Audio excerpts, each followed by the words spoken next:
Justice Moyer was recognized as one of 40 outstanding alumni of the university. In June of 1989, Chief Justice Moyer received the American Judicature Society Herbert Harley Award for improving the administration of justice in Ohio. He has an honorary doctorate of law degrees from Akron University. Chief Justice Moyer and his wife Mary live in Columbus with two of their children, Elizabeth and Drew. It is now my pleasure and my honor to introduce to you Chief Justice Thomas J. Moyer.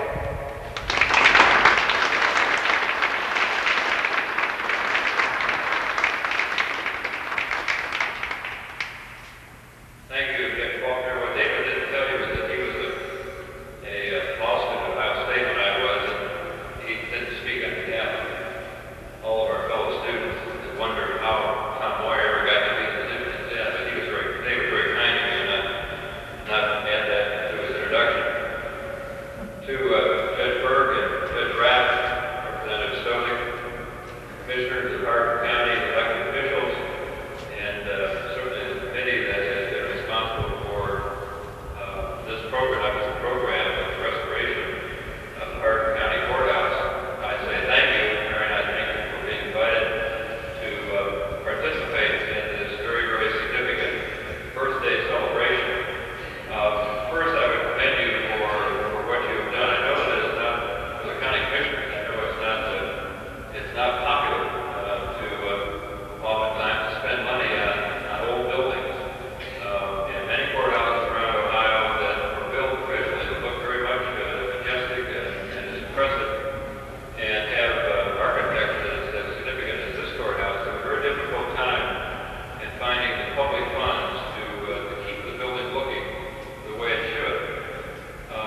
That's significant because a courthouse is not just another building. Frankly, that's why I'm here on the 75th birthday or anniversary of the Hardin County Courthouse, because the courthouse, as we know in many, many communities, is the center of town physically, as it is in Hardin County. And of course, it is the center really of our democratic way of government. All we need to do to know how significant this ceremony is, to know that it's not just a perfunctory sort of a few hours out of our day on an afternoon in November.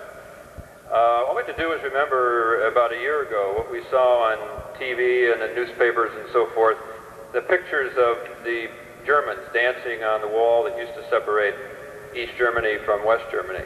There are pictures of the Romanians who were holding in their hands copies of the Bill of Rights, our Bill of Rights, the first 10 amendments to our Constitution, demanding of their leaders who are no longer there that they have those liberties, those protections, those freedoms that Americans have. And of course, we only need to look to the Soviet Union. With all of its disarray, it is today looking for a way to establish a judicial system, not just a democracy, but a judicial system that is independent and has the integrity that the judicial system has in our country. So if we're not convinced that this is an important ceremony, perhaps we should look around the world at history and see what's happening. We know people want what we have and sometimes too often we take for granted. And so I commend you again for being here and for supporting the restoration and what hopefully will be the existence of a building in the center of Kenton, in the center of the county, a building that will stand for not just a beautiful building, but will continue to be the place where people's business, where their public business is conducted, and of course, from my perspective, the place where people come into courtrooms all with the same universal expectation, whether they are a plaintiff or a defendant, whether they're a person of great means or a person with very little, or whether they're black or white or male or female or whatever. People in our country look to our judicial system with one universal expectation. They've done it for over 200 years, and that is that the judicial system, the legal system in our country, will look at me in my dispute, my legal dispute, as fairly as it looks at the other person in my dispute, that I have an equal chance of winning the case, if you will, of winning the dispute. And so for 200 years, people have been coming in, walking through the doors of our courthouses and our courtrooms and leaving, fortunately leaving, generally, with some exceptions, obviously, but generally leaving the experience of a courtroom or the legal process with the feeling that the system, the institution, has treated them fairly, whether they won or lost.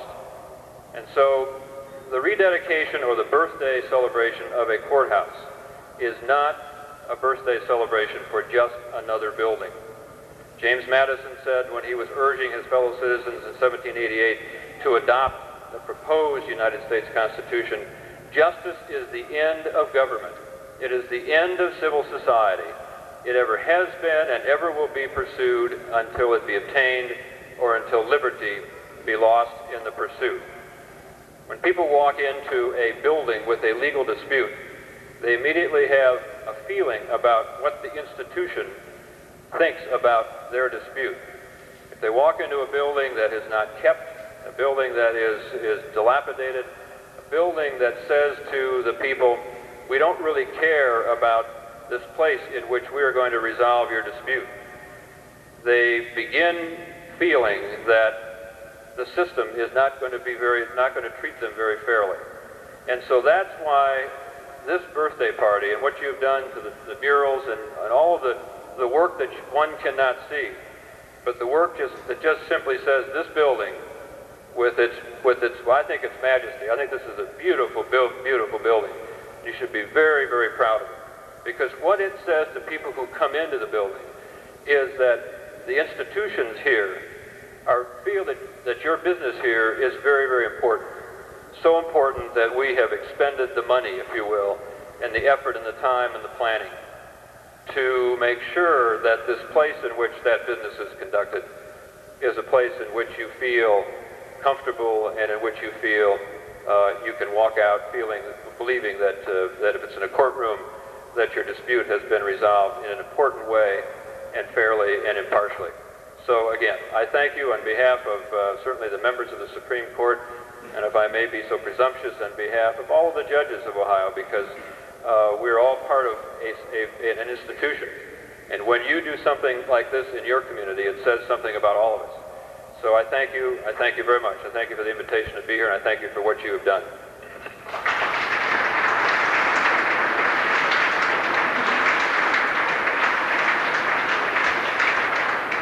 Mrs. Moyer to come up, please.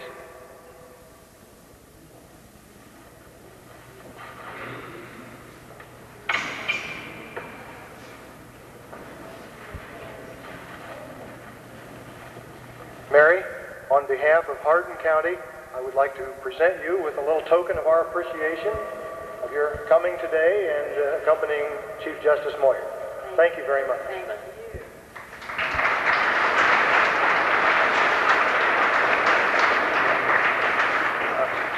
We're very grateful for Chief Justice Moyer, and we'd like to present this Chief Justice. We have a couple little mementos, if you would be so happy to accept.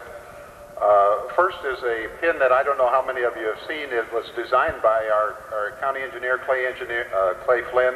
It's shaped as Hardin County, and it's a little memento of Hardin County.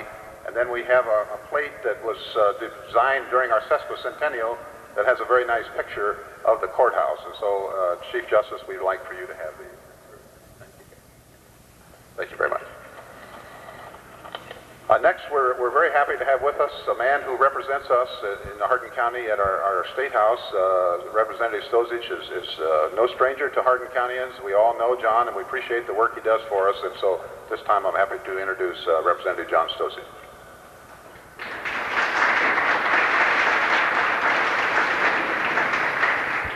I have a presentation from the House of Representatives. I'll give it to the commissioners here.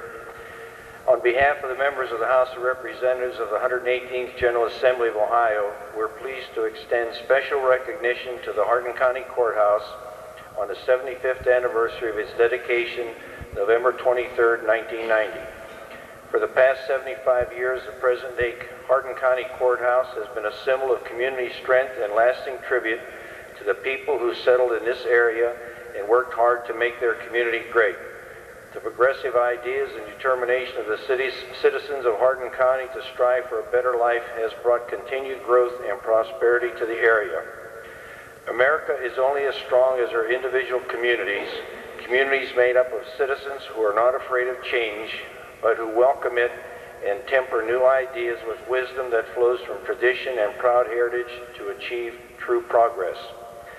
The Hardin County Courthouse represents the best of the old and new as it continually weathers the long years of change with remarkable constancy and reflects the strong sense of resolve of many fine people in Hardin County. Thus, with sincere pleasure, we congratulate the Hardin County Courthouse on its 75th anniversary and salute all those responsible for its success. Thank you very much.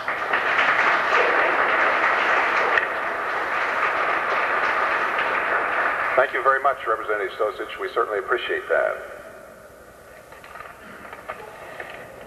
At this time, we will have a reading entitled Miss Eliza Durbin. This will be presented by Becky Neville.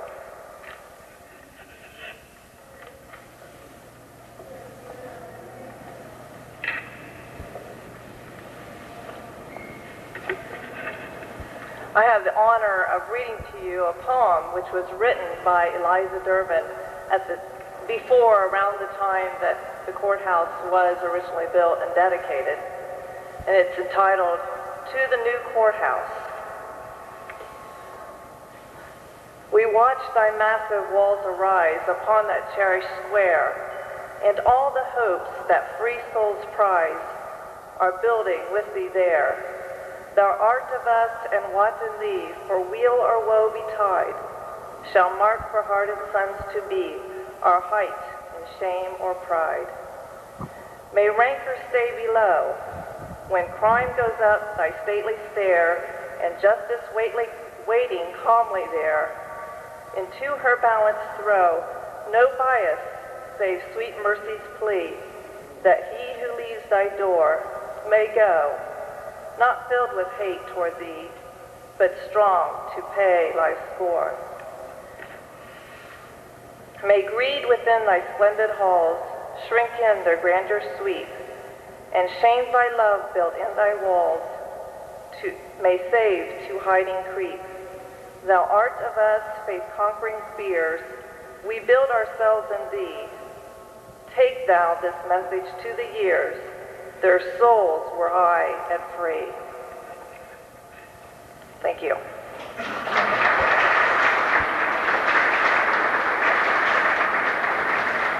Thank you, Becky. It was brought to my attention that in our audience earlier, I'm not sure if he's still here, retired probate and juvenile judge Charles Lease was with us, and was pointed out that he was present at the original dedication of the courthouse. I would like to make mention of the fact, I don't know, Judge Smith, have you seen Judge Lease still here? He had to leave. Okay, well, we appreciate that he was with us earlier. Now to bring a little more of the history of the courthouse and to share some of this information with us, we have Ann Boston, who is president of the board of the Sullivan Johnson Museum. Ann?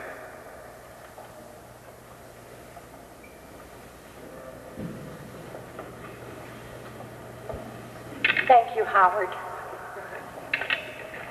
Good afternoon and happy birthday to the courthouse.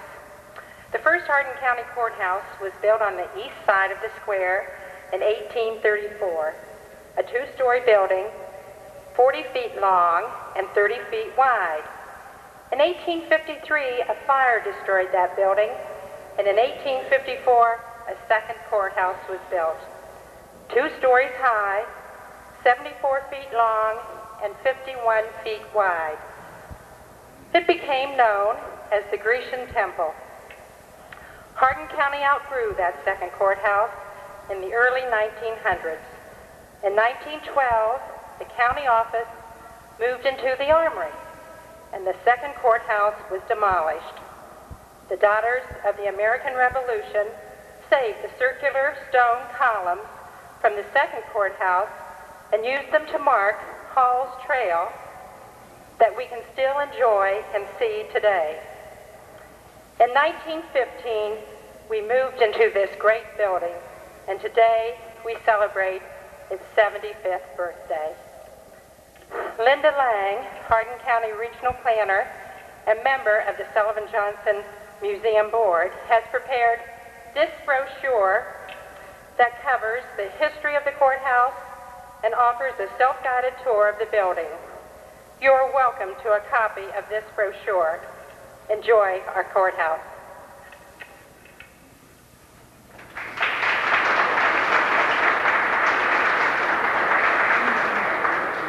Thank you, Ann.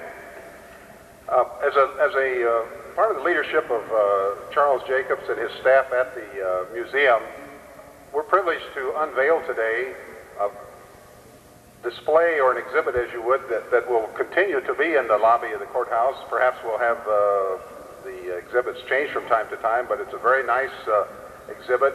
And so at this time, we'll have the unveiling of the photographic exhibit presenting some of the history and the background of the courthouse. Don and Wayne, would you assist in that?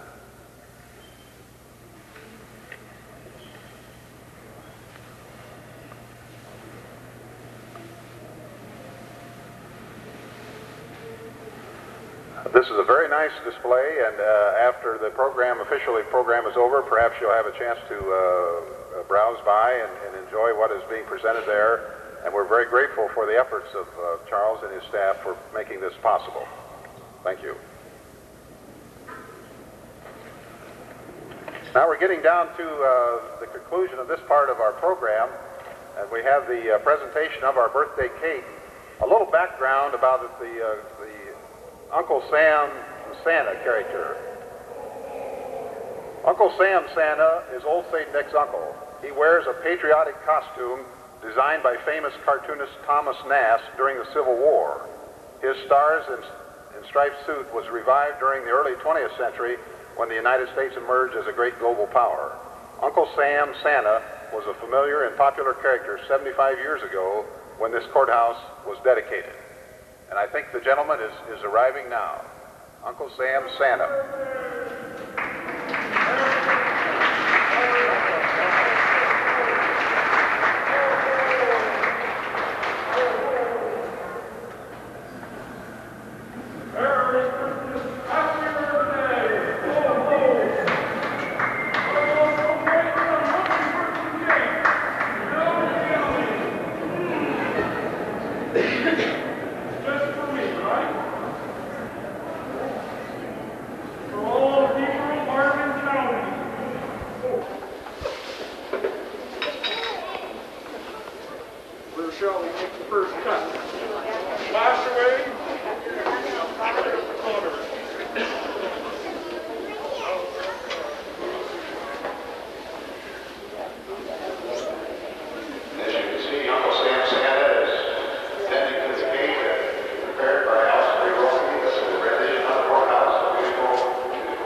me out of the way here. Before I look, there's a camera pointed.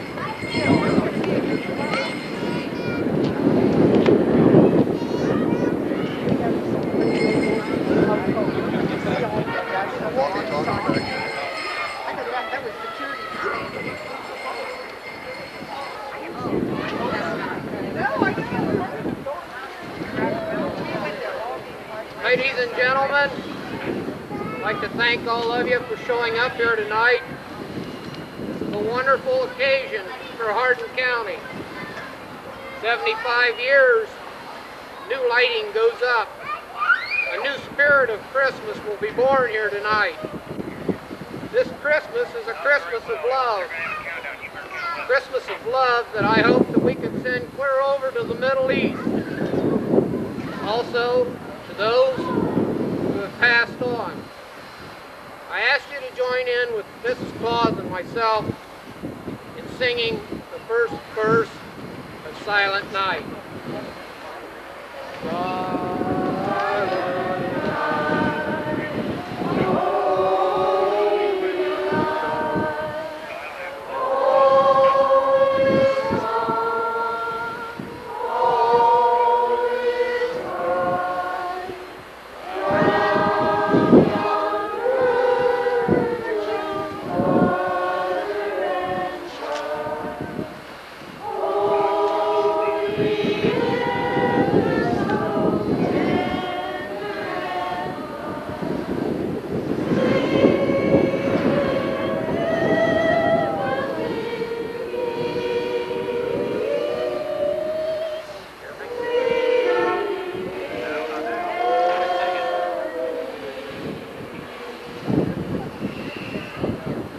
Love we spread across the land with the help of God's almighty hand, to help the weary and the meek, like a child of hunger with nothing to eat, a sheltered home without no heat, or a mother who cries while her children sleep. This Christmas I ask you to look around and see, do you believe in this love, or is it only me? Ladies and gentlemen, with the countdown from 1 to 3, and on 3, I'll throw the switch to the lighting. With your help. 1, 2,